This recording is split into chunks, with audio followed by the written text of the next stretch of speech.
Avant de commencer cet épisode, je voulais vous rappeler que les illustrateurs qui ont travaillé sur le projet Nilfgaard viennent de sortir 2 nouvelles chez Brajlon, avec ce sont des grands albums avec des illustrations pleines pages à l'intérieur qui sont absolument magnifiques, donc du coup, si vous êtes passé à côté, n'hésitez pas à aller les acheter. Alors je précise que la vidéo n'est absolument pas sponsorisée, c'est juste pour leur donner un petit coup de main parce que les livres ont été lancés au moment du confinement et que les librairies étaient fermées. Du coup, c'est un peu compliqué pour eux. Donc voilà, je vous mets des liens dans la description, n'hésitez pas à aller jeter un coup d'œil dans les librairies. En attendant, je vous souhaite un très bon visionnage. Nous nous trouvons actuellement dans la cour d'honneur du château de Jalange. Superbe édifice restauré à partir. Ça a l'air très intéressant ce que tu dis là, mais c'est pas le sujet du jour. Mais on arrive en fait. Oui, ouais, je sais, mais c'est pas la bonne vidéo pour aujourd'hui, tu sais, c'est... Ah, mais c'est pas le château de... C'est là où on avait Nota Bene normalement. Voilà. Bah, ouais, parce que je me suis quand même levé à 5 h du mat, donc si vous voulez, j'aimerais bien qu'on tourne quoi. Ouais. Bah du coup je vais me changer et puis j'arrive, hein, on fait ça.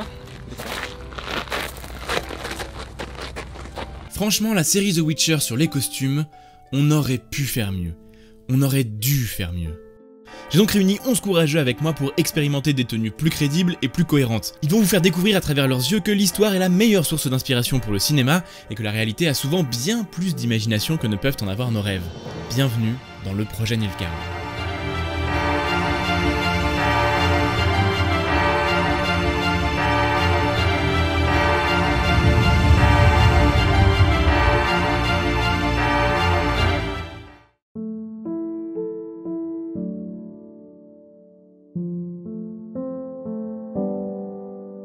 Pour ce nouvel épisode du projet Nilfgaard, je me suis rendu au château de Jalange en Touraine. J'ai retrouvé là-bas Nota Bene et Rivenzi qui ont gentiment accepté de rejoindre l'aventure et porter des costumes que j'ai conçus. Pour Nota Bene, ce sera le pirate de Skellige, ce peuple maritime inspiré des Vikings et des Celtes dans The Witcher. Rivenzi portera les couleurs et l'armure du chevalier rédanien, un des costumes les plus ambitieux du projet et une nation inspirée des Polonais au centre de l'univers du livre. Aujourd'hui, nous continuons notre voyage dans le costume de cinéma en abordant un nouveau thème.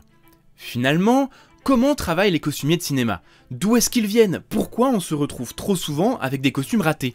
Eh bien ça, en premier lieu, c'est une question de système. Tac. Ensuite, le geste, c'est que tu vas la passer par-dessus ta tête comme ça. Ouais. Et là, tu vas sautiller comme ça. Ok. Grand moment de Alors, YouTube. attention. Grand moment de Grand YouTube, moment. les amis. Et je vais t'aider quand même. Vas-y. Allez. Voilà. Oh, ouais. Allez, un peu de pluie là. C'est bien là. Ah, c'est bon, ça va descendre tout ça. C'est vraiment simple hein. Et voilà. Oh. Et pile poil la c'est bonne bien, taille, hein. on est pas mal ça. Juste on Donc colle ça c'est un peu modèle pour manche courte monsieur, on vous a préparé Exactement. la manche longue pour plus tard. C'est vrai qu'on est plutôt sur la collection printemps-été 2020, on attend pour... Les tournages, c'est un milieu bien particulier. D'une certaine manière, c'est vivre hors du temps.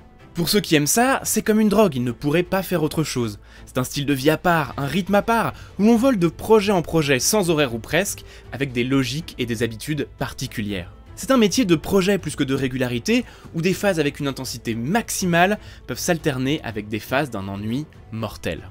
Pour exemple, et à une toute petite échelle, la vidéo que vous regardez, c'est plusieurs semaines d'attente et de travail modéré pour 2 jours de tournage particulièrement intenses. Mais alors j'ai une question, pourquoi est-ce que c'est... Ah oui, Wow. parce qu'en fait du coup je me demandais, moi ça me semble beaucoup plus naturel de tirer de la gauche avec ma main droite, parce que là c'est vrai que tirer comme ça...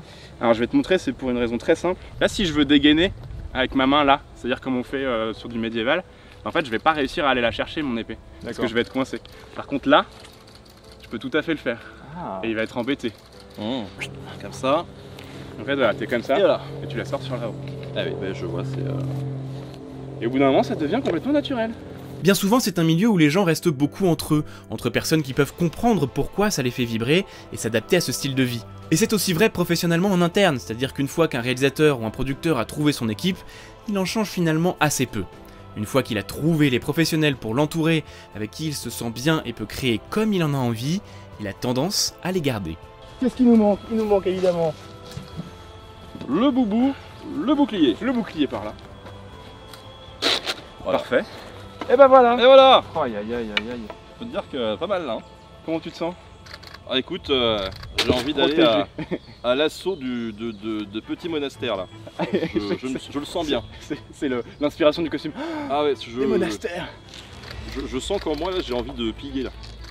J'ai Ouais. très envie de piller. Moi. J'ai très envie de plier là.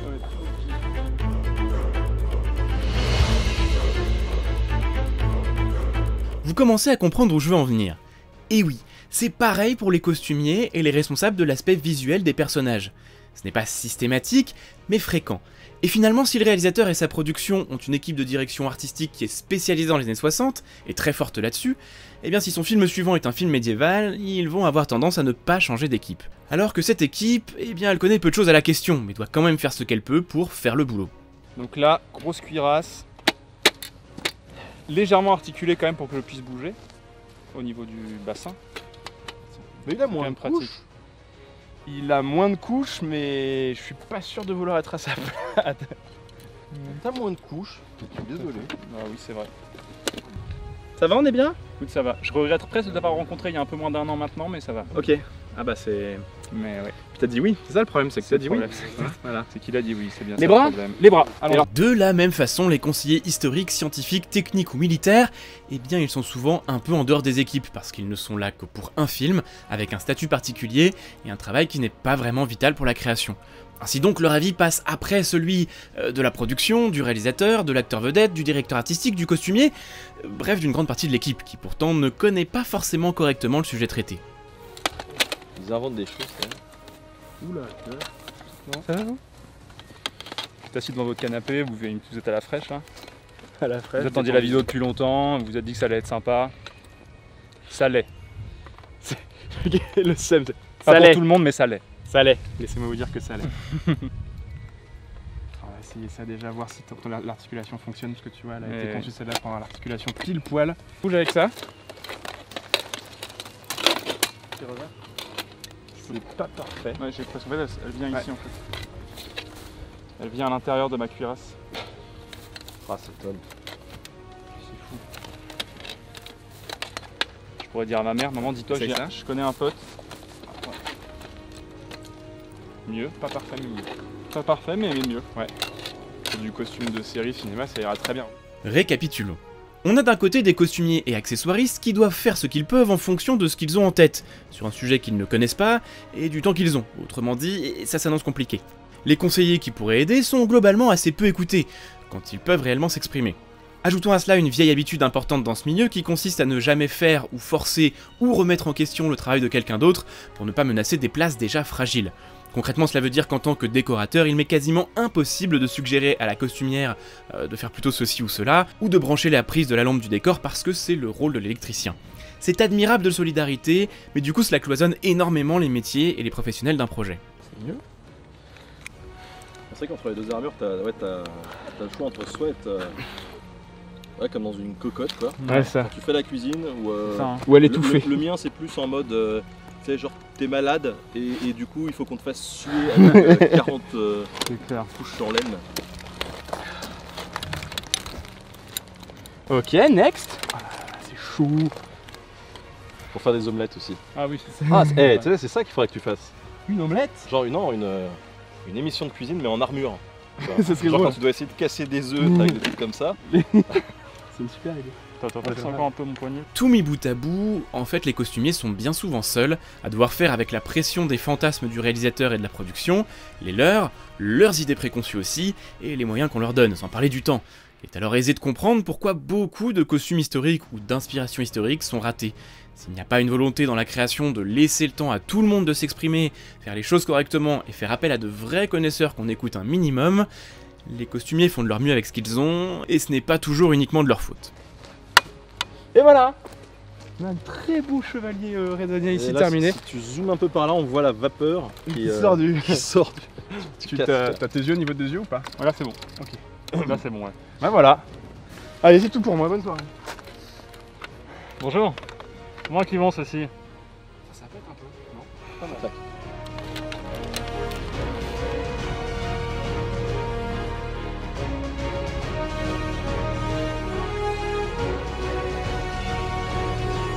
Et comme souvent ils se retrouvent à faire ce qu'ils peuvent et que ça passe quand même, cela crée l'illusion de pouvoir le faire, jusqu'à ce qu'ils se plantent sans réellement savoir pourquoi.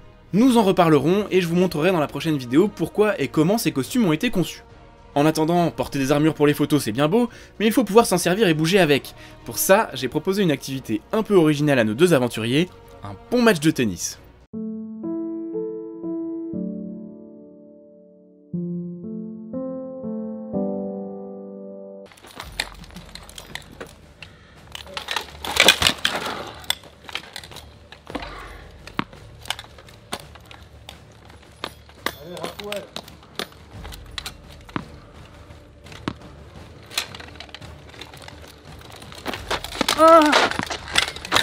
Montjoie, Saint-Denis, hop là.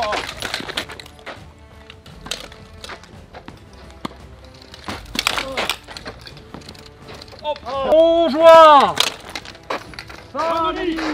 Ah merde, Saint-Denis. Ah bah bien, mais Saint-Denis. Une balle. Un royaume, mon royaume contre une balle.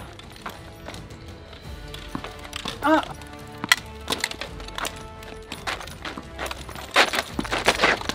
non mais... Ah oui bien.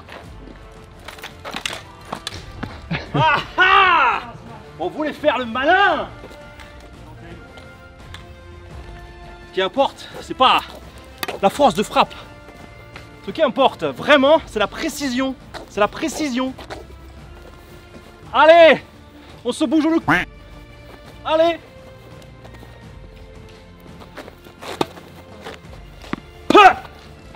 Alors, quelle est votre impression sur ce match? Là j'en chie grave. Arrête ça cap. Je vais crever. C'est ma dernière vidéo. Redania 45, Skelly, je trouve que Vous inquiétez pas, j'ai encore un peu d'avance sur le planning de prod. Si je meurs maintenant et que vous avez des vidéos en janvier, c'est normal. Allez. oh, regarde la mignonne.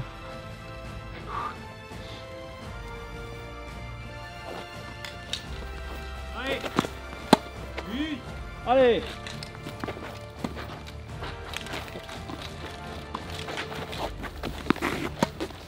Oh, c'est propre. Oh oui. Oh oui. Oh oui. Les mecs de Skellig aussi, vous jouez avec des meilleures raquettes que nous. Ah, nous on a tout mis dans les armures. Ah ouais mais bon. Et nous avec les Redaniens on a quand même un peu plus de gueule en armure. Hein. Oh puis tu fais gling gling des éperons, c'est parfait. J'arrive au salut. Le pied bien campé dans le sol. Ah Nadal. C'est de faire un...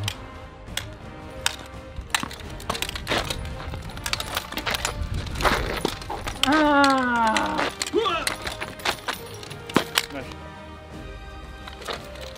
Ah.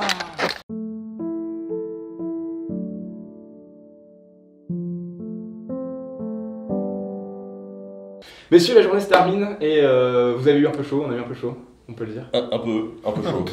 C'était un euphémisme. Ouais, le décès, ça a été notre tu l'as dit tout à l'heure, c'était notre premier ennemi finalement, la chaleur. Tout à fait. On a eu un petit 35 degrés je pense aujourd'hui et du coup c'est compliqué. 35, ouais, le ressenti était pas à 35, ouais. Clairement on était au-delà. Ouais. C'est sûr, avec une armure sur le dos, ouais, c'était au-delà. Une fois j'étais dans un sauna et c'est pas aussi chaud. Ouais, pourtant pareil. j'étais tout nu. C'était pas pareil. C'est sûr. Et alors du coup, vous aviez deux des costumes les plus chargés, les plus complets du projet. C'était quoi vos a priori, vous, avant de mettre ces équipements? Qu'est-ce que vous pensiez qu'il allait vous arriver, vos ressentis? Comment vous vous positionniez par rapport à ça? Moi déjà je pensais au niveau de la montée en température que ça allait être un peu plus long. C'est-à-dire que tu vois, je me suis dit bon on va chauffer et tout, mais bon. Et en fait presque instantanément quoi, une fois que tu as mis l'armure, en l'espace de 2 minutes, ça y est, tu sues déjà comme un gros porc. Voilà, t'es déjà dans le truc quoi. Ça c'était déjà la première surprise en tout cas pour moi.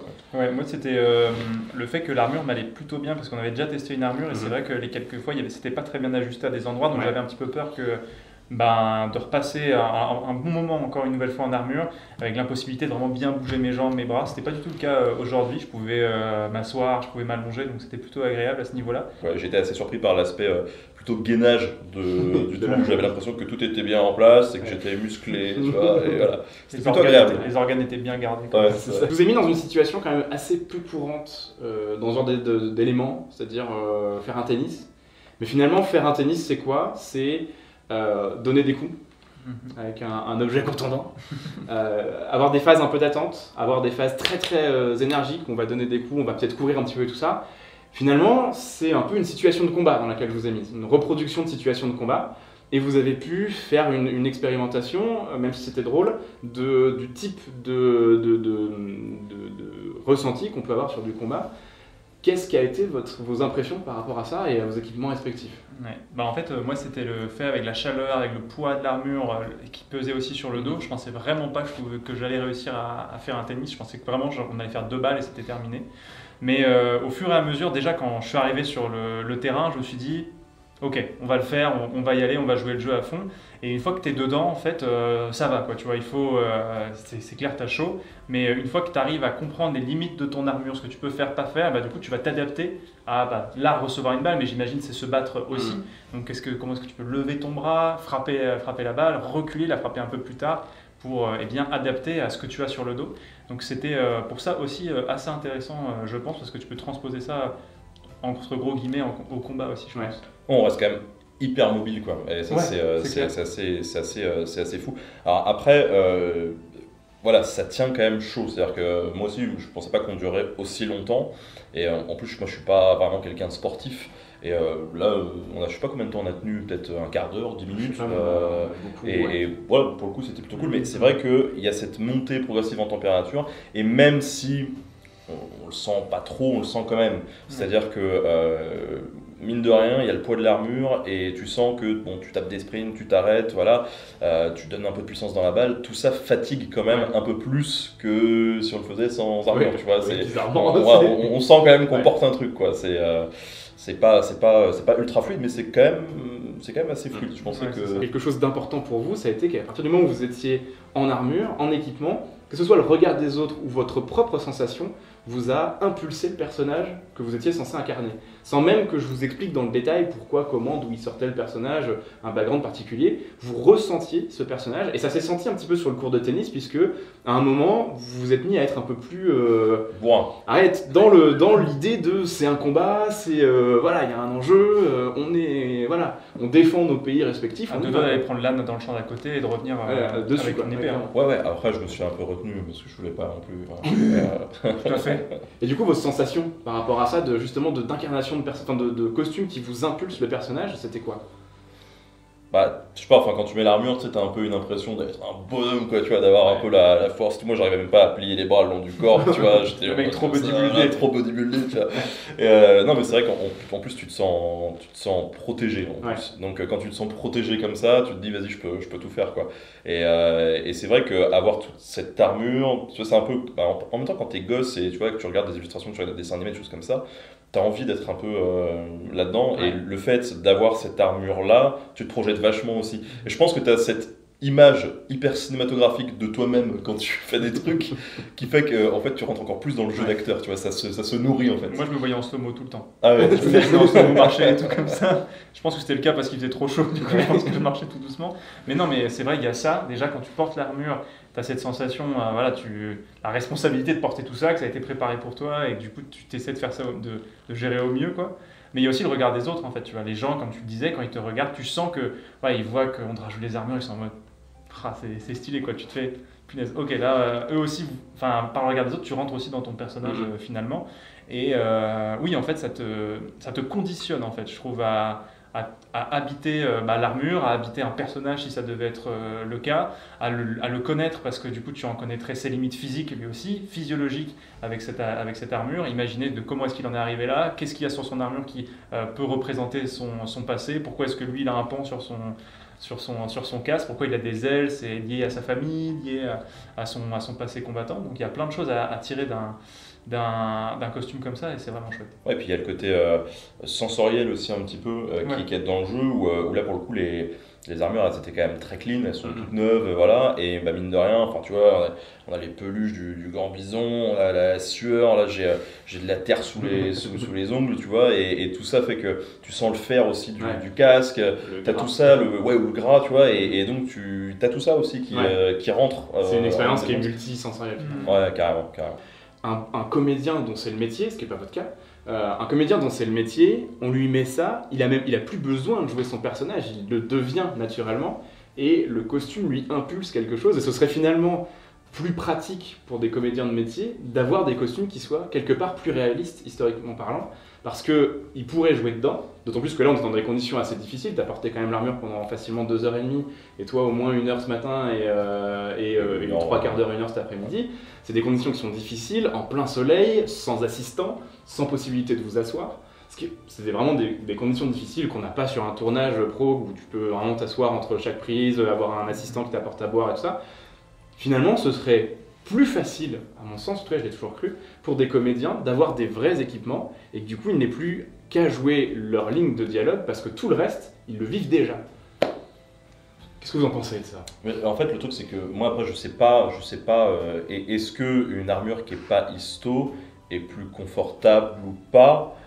Quelles sont les références de la personne qui porte aussi, tu vois, parce que tout ça, ça rentre en ligne de compte. Je pense que, tu vois, un type qui va avoir une armure de Warhammer, elle est pas histo du tout, mais pourtant il va être dans le personnage aussi, tu vois. Enfin, je sais pas si le côté historique permet de mieux rentrer dans le personnage, mais en tout cas, tous les petits détails et le fait que tu nous expliquais avant, je te mets ci parce que ça vient de telle époque, de telle zone géographique, le fait d'avoir ces renseignements-là, en tout cas, ça aide. Ouais. Ça aide. Ouais. Ça aide plus à habiter le personnage. En gros, ça permet de comprendre la cohérence de ce que tu vas porter, en fait. Ouais. C'est-à-dire, tu comprends pourquoi tu le portes, tu comprends, tu vois les ailes, tu disais que ça venait des hussards, c'est plutôt Europe de l'Est, inspiration Europe de l'Est.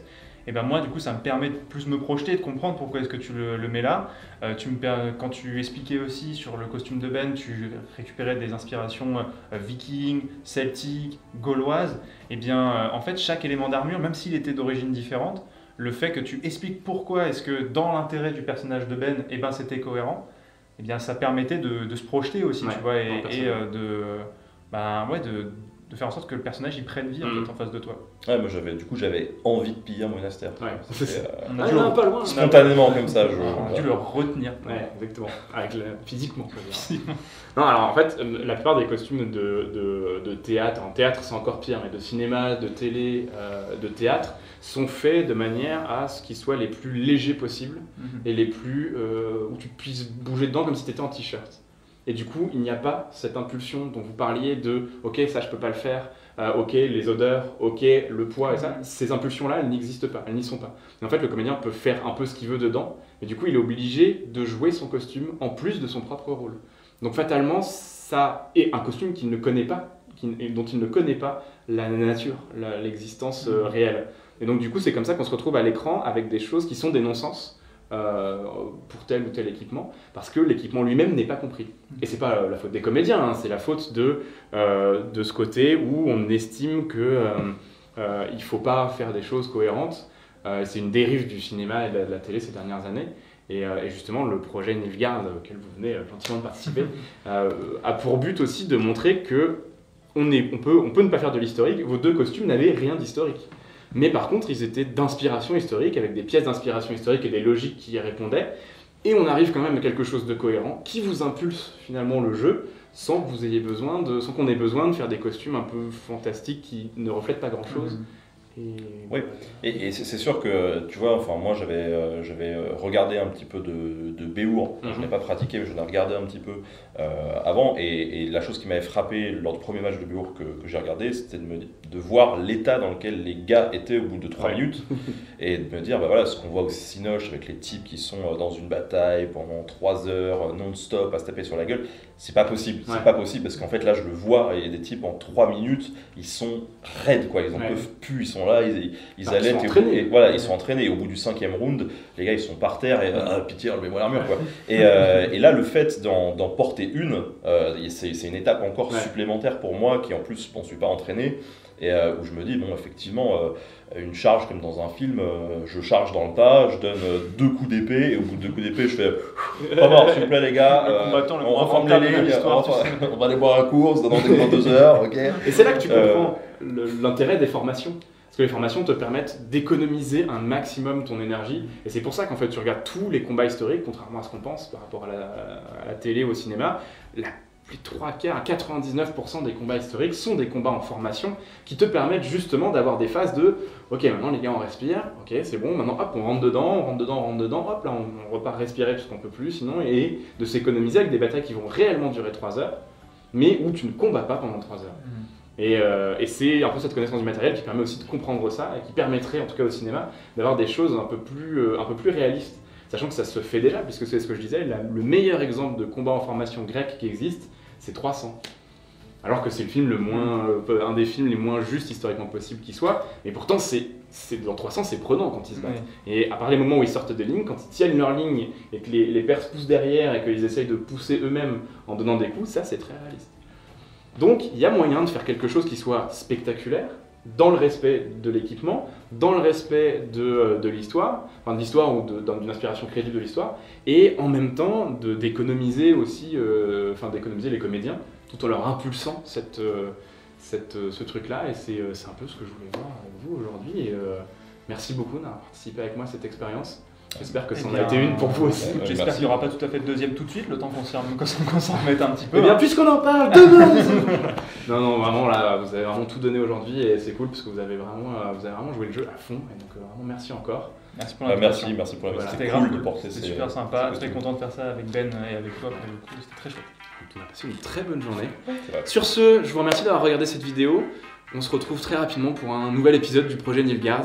En attendant, portez-vous bien et n'oubliez pas que l'histoire est vivante. Ladies and gentlemen.